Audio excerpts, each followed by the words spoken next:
I don't cry at my grandmother's funeral. I don't tremble or reach for tissues like the others clustered around the mahogany casket. I simply stand there, hands clasped in front of my black dress, watching my cousin Michael dab at his eyes with a monogrammed handkerchief. The performance is impressive. If I didn't know better, I might actually believe he's devastated. But I do know better. The funeral home smells of lilies and furniture polish, that peculiar combination that seems to exist only in places where people gather to mourn. Around me, distant relatives I haven't seen in years murmur condolences and share memories of Margaret Ashford, my grandmother, the woman who raised me after my parents died when I was 3. Or at least, that's what she always told me. Emma. Michael appears at my elbow, his voice low and concerned. Are you all right? You seem distant. I turn to look at him. We're the same age, both 28, but that's where our similarities end. Michael has always been the golden child, the one grandmother praised, invested in, celebrated. While I worked 2 jobs to put myself through community college, Michael attended Yale. While I rent a studio apartment in a questionable neighborhood, Michael lives in the penthouse. Grandmother bought him for his 25th birthday. I'm fine, I say, and it's not entirely a lie. I feel fine. Empty maybe, but fine. The reading of the will is tomorrow, he continues, straightening his tie. It's Hermes. Of course it is. 10 a.m. at grandmother's attorney's office. You'll be there? Where else would I be? He studies my face for a moment, and I catch something flickering in his expression. Uncertainty? Guilt? It's gone before I can identify it. Right. Well. He clears his throat. I should go speak with the Hendersons. They've flown in from California. I watch him walk away, his expensive shoes clicking on the hardwood floor, and I wonder not for the first time what it would have been like to be him. To be loved instead of tolerated. To be invested in instead of merely housed and fed. Growing up in my grandmother's mansion should have been a fairy tale. The Ashford estate sprawls across 5 acres in Buckhead, Atlanta's most prestigious neighborhood. 17 rooms, a pool, manicured gardens that require a team of landscapers to maintain. From the outside, it looked like privilege. From the inside, it was a prison with good linens. Grandmother's rules were absolute. I was to be seen and not heard. I was to maintain a 4 gigapascals without tutors. Those were reserved for Michael when he struggled with calculus. I was to do my own laundry, cook my own meals after age 12, and never, ever touch anything in the main house that might be too valuable for clumsy hands. Michael, meanwhile, had a housekeeper who did his laundry, a chef who prepared his meals, and free reign over every room, every antique, every privilege the Ashford name could buy. Your parents left nothing, grandmother told me once when I asked why things were different for us. I was 14, standing in her study after finding an old photo of my mother in the attic. They were reckless, irresponsible, and they died because of it. Be grateful I took you in. Be grateful you have a roof over your head. I learned quickly not to ask questions after that. The funeral ends. People disperse with promises to stay in touch that no one will keep. I drive my decade-old Honda back to my apartment, a cramped studio in East Atlanta that smells like the Thai restaurant below. My graphic design business is slowly gaining traction, but slowly is the operative word. I make enough to pay rent, eat occasionally, and not much else. That night, I lie in bed staring at my laptop screen, at the website I've been building for a local coffee shop owner who's paying me in installments. My phone buzzes. A text from Michael. Tomorrow will be interesting. Brace yourself. I stare at the message for a long moment before setting the phone face down on my nightstand. Sleep doesn't come easy. The next morning, I arrive at the law offices of Chen & Associates 15 minutes early. The building is downtown, all glass and steel, the kind of place where the receptionist desk probably costs more than my car. I give my name to the woman at the front desk. She's wearing a cream suit that looks tailor-made, and she directs me to a conference room on the 14th floor. Michael is already there, sitting at a massive table that could seat 20. He's scrolling through his phone, and he barely glances up when I enter. Emma, you're early. So are you. I wanted time to prepare. He pockets his phone and gestures to the chair across from him. You should sit down. Why? Because he's interrupted by the door opening. A man in his 60s enters, carrying a leather portfolio. He's Chinese-American, impeccably dressed, with silver-rimmed glasses and an expression I can't quite read. Behind him is a younger woman, perhaps 30, with a tablet and an air of quiet competence. Miss Ashford. Mr. Ashford, the man says, extending his hand first to me, then to Michael. I'm David Chen. I've been the Ashford family attorney for 35 years. This is my associate, Jennifer Park. We shake hands. His grip is firm, professional. There's something in his eyes, though something that makes my stomach tighten. Please sit, he says, taking the seat at the head of the table. Jennifer sits beside him, tablet at the ready. I appreciate you both coming on such short notice after the funeral. I know this is a difficult time. Michael leans back in his chair, the picture of casual confidence. Let's get to it, shall we? I'm assuming grandmother left clear instructions. David Chen opens his portfolio, but he doesn't immediately look at the documents inside. Instead, he looks at me. Miss Ashford, Emma, I need to ask you a question before we proceed. What do you know about your parents' death? The question catches me off guard. What does that have to do with the will? Please, humor me. I glance at Michael, who's suddenly very interested in the grain of the table. They died in a car accident when I was 3. My grandmother raised me after that. That's all I know. And you never questioned this? Why would I? But even as I say it, I realize I had questioned it many times. I'd asked for photos, for details, for anything that might help me understand who my parents were. Grandmother had always shut me down. The past is the past, Emma. Let the dead rest. David Chen removes his glasses, polishes them with a cloth from his pocket, and replaces them. It's a deliberate gesture, one that feels like he's buying time to choose his words carefully. Emma? Your parents aren't dead. The words don't register at first. They're sounds without meaning, syllables that refuse to form coherent thought. Excuse me? Your parents are alive. They've been alive this entire time. He slides a document across the table toward me. Your grandmother lied to you. My hands are shaking as I reach for the paper. It's a private investigator's report, dated 2 weeks ago. There are photographs, a man and a woman in their 50s, walking hand in hand through what looks like a park. The man has my eyes. The woman has my smile. I don't understand. Your grandmother hired me 6 months ago to update her will, David continues, his voice gentle but steady. During our conversations, she made certain admissions. I believe they were motivated by guilt, though she would never have characterized them as such. When she became ill last month, she knew she didn't have much time. She asked me to document everything, to ensure the truth came out after her death. I can't look away from the photographs. My mother, because that's who she must be. There's no other explanation for why this woman's face is a mirror of mine aged up 25 years is laughing at something my father is saying. They look happy. They look alive. Why? The word comes out broken. Money. Michael's voice is flat. I'd almost forgotten he was there. It's always about money with the Ashfords. David nods slowly.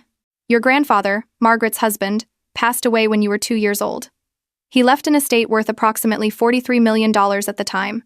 The will specified that the bulk of the estate was to be divided equally among his children, your mother, Emma, and Margaret's son, your Uncle Thomas. I don't have an Uncle Thomas, I say automatically. You did. He died of cancer 11 years ago. He was Michael's father. David's expression is pained. Margaret's relationship with both of her children was complicated. Your mother, Catherine, married your father against Margaret's wishes. He was a teacher, not wealthy, not connected. Margaret considered it a betrayal of the Ashford name. He slides another document toward me. This one is a legal contract, yellowed with age. When your grandfather died, Margaret was furious that half the estate would go to Catherine. She contested the will, but her case was weak, so she made a different choice. He pauses. She went to your parents and offered them $5 million to disappear, to sign away their parental rights, to leave Atlanta, to never contact you again. The room is spinning. They took it? They sold me? No. David's voice is sharp, cutting through my spiral. They refused. Repeatedly. For 18 months. They fought her in court. Fought to maintain custody of you. But Margaret had resources they couldn't match. She had connections, expensive lawyers, the ability to drag out the legal battle until your parents were drowning in debt. He places one more document in front of me. This one is recent, printed on new paper that still smells of ink. This is a sworn affidavit from your mother, taken last week. Margaret contacted me to arrange it. In it, your mother explains what happened next. Margaret threatened to accuse your father of abuse. She had money to bribe witnesses, to fabricate evidence, to ensure he would be arrested and convicted. The threat was credible. Your father was a public school teacher. An arrest, even if the charges were eventually dropped, would have destroyed his career, his reputation, his life. I'm going to be sick. So they left. They took the money and left. Margaret told them if they ever attempted to contact you, she would follow through on her threats. Your mother writes in her affidavit that it was the most impossible choice of her life, leave and let you believe they were dead. Or stay and risk your father going to prison, risk you growing up visiting him behind bars, risk everything. My hands are flat on the table, pressing down as if I can anchor myself to something solid. And the money? The 43 million? Margaret gained control of your mother's share when Catherine abandoned you. She argued in court that since your parents had left the state and couldn't be located, she should be appointed as the trustee of your mother's portion of the inheritance until you reached adulthood. The court agreed. But I'm 28 now. Exactly. David's expression is grave. The trust was supposed to transfer to you on your 25th birthday. Margaret was supposed to notify you, to transfer the funds. She didn't. She's been in violation of the court order for 3 years. The amount, with investment growth, is now approximately $85 million. The number is absurd. It's so large, it's meaningless. I rent an apartment above a Thai restaurant. I eat ramen 3 times a week. I had to save for 6 months to afford a new laptop. Where are they? My voice sounds distant, like it belongs to someone else. My parents. Where are they? Asheville, North Carolina. They run a bookstore. He slides one more piece of paper across the table. It's a printed article from an Asheville newspaper, dated 2 years ago, about a local independent bookstore celebrating its 20th anniversary. There they are again, my parents, standing in front of shelves of books, smiling for the camera. They've been 3 hours away this entire time. They honored Margaret's demand to stay away from Atlanta. But yes, I look at Michael, who's been silent through all of this. His face is carefully blank, but I know him well enough we grew up in the same house, after all, to see the tension in his jaw, the way his fingers are gripping the armrest of his chair. You knew. It's not a question. Emma. You knew. My voice is rising and I don't care. Didn't you? He exhales slowly. I found out when I was 20. I was home from college, and I overheard grandmother on the phone with her accountant. She was talking about Emma's trust and how to continue delaying the transfer. I confronted her. She told me everything. And you said nothing. For 8 years, you said nothing. What was I supposed to do? He leans forward, and now there's heat in his voice too. Tell you and destroy any chance I had at my own inheritance? Grandmother made it clear if I said anything, I'd be cut off entirely. I'd lose everything. So you chose money over the truth. Yes. The word is bitter. I chose money. I chose security. I chose not to blow up my entire life. I'm not proud of it, Emma, but I'm not going to pretend I had some moral high ground either. We're family. We're Ashfords. This is what we do. I stand up so fast my chair scrapes loudly against the floor. I need to move, to pace, to do something with the energy that's coursing through my body like electricity. The will, I say, turning to David. What does it say? Let me guess Michael gets everything? Actually, no. David flips through his documents. Margaret's final will, revised 3 weeks before her death, leaves the entirety of her personal estate, approximately $12 million, to you, Emma. I stop pacing. What? Grandmother was dying, Michael says quietly. She knew she was dying. And I think, at the end, she felt guilty. Not guilty enough to tell you the truth while she was alive, but guilty enough to try to make amends the only way she knew how. With money. And your mother's trust, the $85 million, that was never legally Margaret's to give or withhold, David continues. It's yours by right. Has been since you turned 25. I've already filed the paperwork to transfer it immediately. You should have access to the accounts within 72 hours. $97 million. The number is incomprehensible. I think about my apartment, my struggling business, the years of scraping by, of feeling like I had to earn every scrap of approval, every moment of not being thrown out onto the street. I want to see them, I say. My parents. I want to see them today. David exchanges a glance with Jennifer. I took the liberty of contacting them after Margaret's death. They're aware that the truth is coming out. They're terrified, Emma. Terrified you'll hate them for leaving. Give me their address. He slides one final paper across the table. It's a simple piece of notepaper with an address written in neat handwriting, 127 Maple Street, Asheville, NC. Below it, a phone number. I fold the paper carefully and put it in my purse. I need copies of everything, I say to David. Every document, every photo, every piece of evidence. I want it all. Of course. Jennifer will prepare a complete file for you. I look at Michael one more time. He's staring at his hands and he suddenly looks very young, very tired. I'm sorry, he says without looking up. I know it doesn't mean anything, but I'm sorry. I don't respond. There's nothing to say. Sorry doesn't give me back 25 years. Sorry doesn't undo the nights I cried myself to sleep wondering why I wasn't good enough to be loved like he was. I walk out of the conference room, down the elevator, out into the bright Atlanta morning. I sit in my car in the parking garage for a long time, hands on the steering wheel, breathing. Then I start the engine and drive north. The drive to Asheville takes just under 4 hours. I don't listen to music. I don't listen to podcasts. I drive in silence, watching the landscape change from city to suburbs to mountains, my mind running through everything David told me like a loop that won't stop playing. My parents didn't die. My parents didn't leave because they didn't want me. My parents were threatened, coerced, forced to choose between an impossible set of options, and they chose to go. That's the part I keep coming back to. They chose to leave, to let me grow up believing they were dead, to let me grow up unloved and unwanted in Margaret Ashford's cold, beautiful house. The rational part of my brain understands. The rational part knows that what Margaret did was monstrous, that my parents were victims too, that they were trying to protect my father, trying to protect me from something worse. The rational part understands. The rest of me is screaming. Asheville appears gradually, all art galleries and breweries and tourists walking dogs. I follow my GPS to Maple Street, to a quaint downtown area where the buildings are old brick and the trees are mature oaks that line the sidewalk. The bookstore is called Chapter and Verse. It has a green awning and a window display of what looks like local author books. I park across the street and sit there, engine off, staring at the store. Through the window, I can see movement.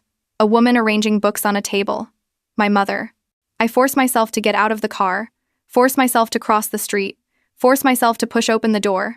A bell chimes. The woman looks up from her books. Time stops.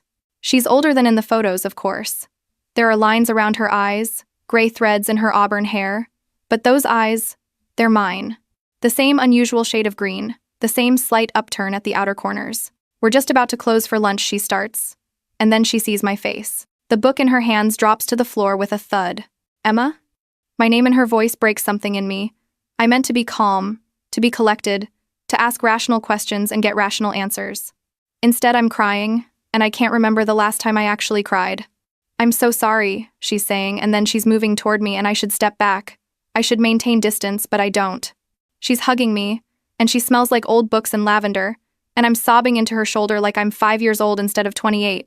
I'm so sorry, I'm so sorry, I'm so sorry, she keeps repeating, and her own voice is breaking. We wanted to come back. We tried. She said she'd destroy him. She said she'd make sure you grew up knowing your father was in prison because of you. We couldn't do that to you.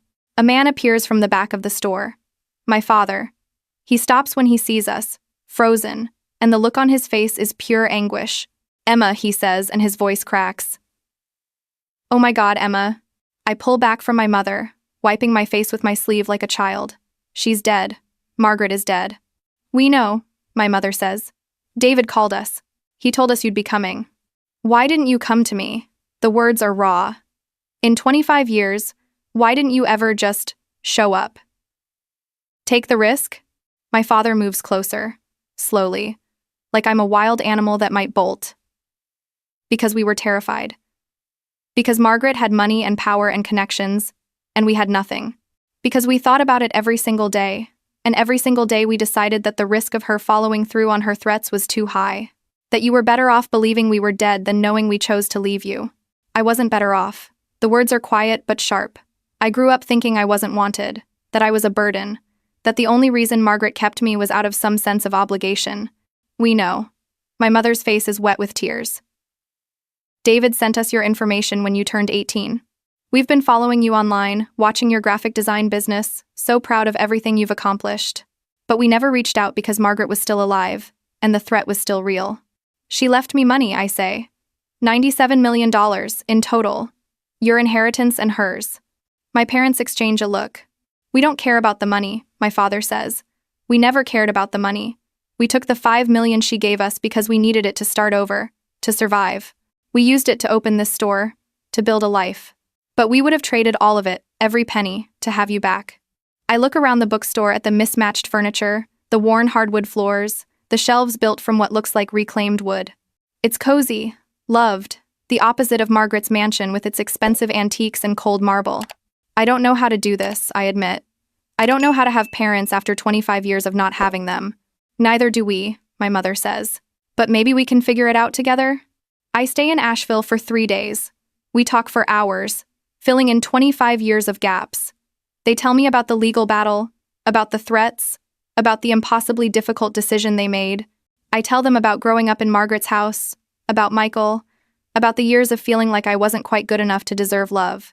On the 3rd day, I drive back to Atlanta with a box of books they gave me, childhood favorites they'd saved, hoping someday they'd be able to give them to me. The next week, I meet with a team of lawyers David recommended. They specialize in estate law and financial fraud. Michael is right that I could probably sue Margaret's estate for emotional damages, for the years of psychological abuse, but Margaret is dead. There's no satisfaction in that. But there are other ways to seek justice. I establish a foundation with $20 million of the inheritance. The Emma Catherine Ashford Foundation provides legal aid and support for parents fighting custody battles against wealthy family members who are using their resources as weapons. I think about my parents, about how close they came to losing everything, and I want to make sure other families have better options. I buy a small house in Asheville's River Arts District, close enough to my parents' bookstore that I can walk there. I keep my apartment in Atlanta for now. My business is still there, and I'm not ready to completely uproot my life. But Asheville is starting to feel like home in a way Atlanta never did. Michael and I don't speak for 6 months. When we finally do, it's brief and awkward. He's not a villain, I've come to realize. He's just someone who made a selfish choice and has to live with it. I can't forgive him yet, maybe I never will, but I can understand him. A year after Margaret's death, I'm sitting in the bookstore on a Tuesday afternoon. My mother is teaching me how to use their ancient inventory system, and we're laughing about something ridiculous, my father said that morning. The bell above the door chimes, and a customer walks in.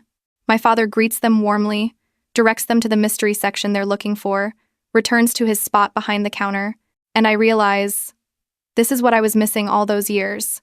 Not the money, not the mansion, just this. Ordinary moments with people who love you, not because you're useful, not because you maintain a perfect GPA, but just because you exist. I think about Margaret sometimes. I wonder if she felt guilty at the end, if that's what prompted her to leave me everything. I wonder if she understood, finally, what she'd taken from me and from my parents. I'll never know. Some questions don't have answers. But I know this. I spent 28 years living in her shadow, believing her lies, letting her coldness shape how I saw myself and my worth. I won't spend another day doing that. The money is useful. It gives me security, options, the ability to help others. But the real inheritance isn't the $97 million sitting in investment accounts. It's the second chance. The opportunity to know my parents, to build relationships with them, to create new memories that can coexist with the painful old ones. It's understanding that family isn't just about biology or legal documents. It's about choice, about who shows up, about who stays. Margaret taught me what family isn't. My parents, despite everything, are teaching me what it can be. And that's worth more than all the money in the world.